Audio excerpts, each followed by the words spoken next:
तो बिहार में बैठक का सिलसिला कल भी जारी रहेगा। 28 जनवरी को जेडीयू के सांसद और विधायकों की बैठक होगी। मुख्यमंत्री आवास पर सुबह 10 बजे ये बैठक होगी। सभी विधायकों और सांसदों को पटना बुलाया गया है। ये बड़ी खबर आपको बता रहे हैं बिहार से। 28 जनवरी को जेडीयू के सांसद और विधायकों की बैठक होनी है। सीएम आवास पर सुबह 10 बजे यह बैठक होगी और इस बैठक में शामिल होने के लिए सभी विधायकों और सांसदों को पटना बुलाया गया है।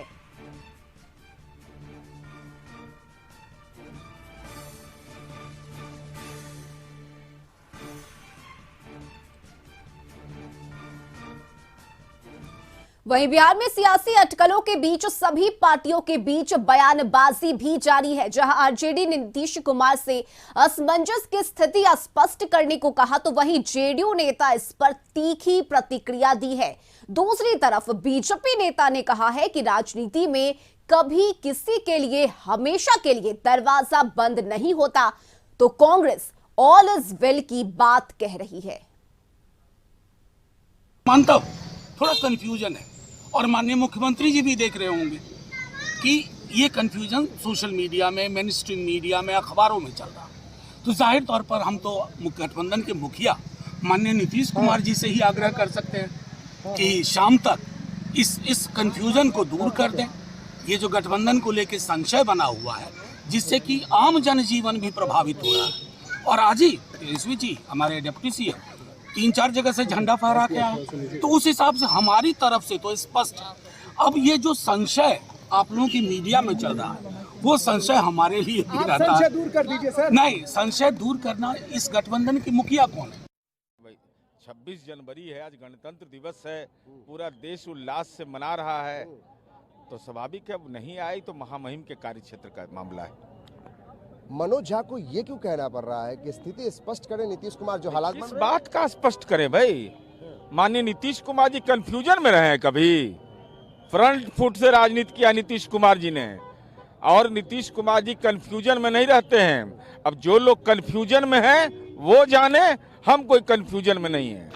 जिस तरह की बातें आ रही हैं, सारी चीज़ों पर हमारी निगाह बनी हुई है और उचित समय पर पार्टी अगर कोई आवश्यकता पड़ेगी तो उचित निर्णय लेगी। कि वो मुझे नहीं मालूम है कि नीतीश कुमार यहाँ रहेंगे, वहाँ रहेंगे, कहाँ रहेंगे। लेकिन मैंने आज दिल्ली में भी कहा था कि राजनीति में कोई दरवाज़ा परमानेंट बंद नहीं होता है। आवश्यकता के अनुसार दरवाज़ा खुलता रहता है, बंद होता रहता है। तो अगर आवश्यकता पड़ेगी तो दरवाज़ा खुल जाएगा, अगर आवश्यकता नहीं पड़ेगी तो दरवाज़ा बंद रहेगा।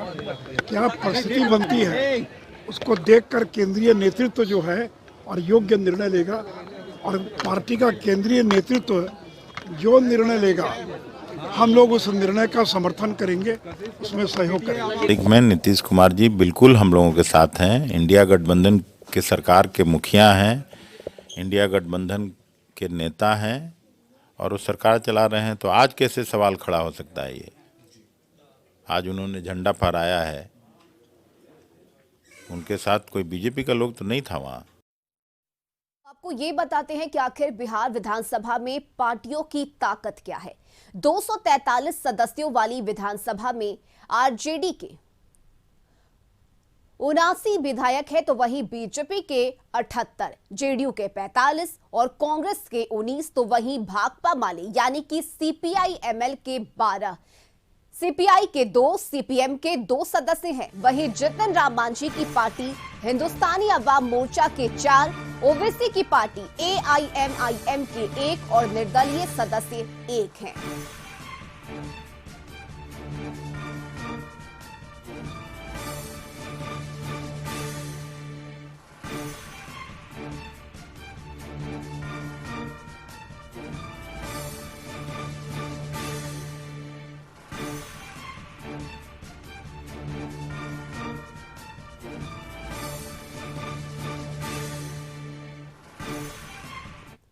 वही सरकार बनाने के लिए बहुमत के लिए 122 सदस्यों की जरूरत है। तो जानते हैं कि संभावनाएं क्या बनती है।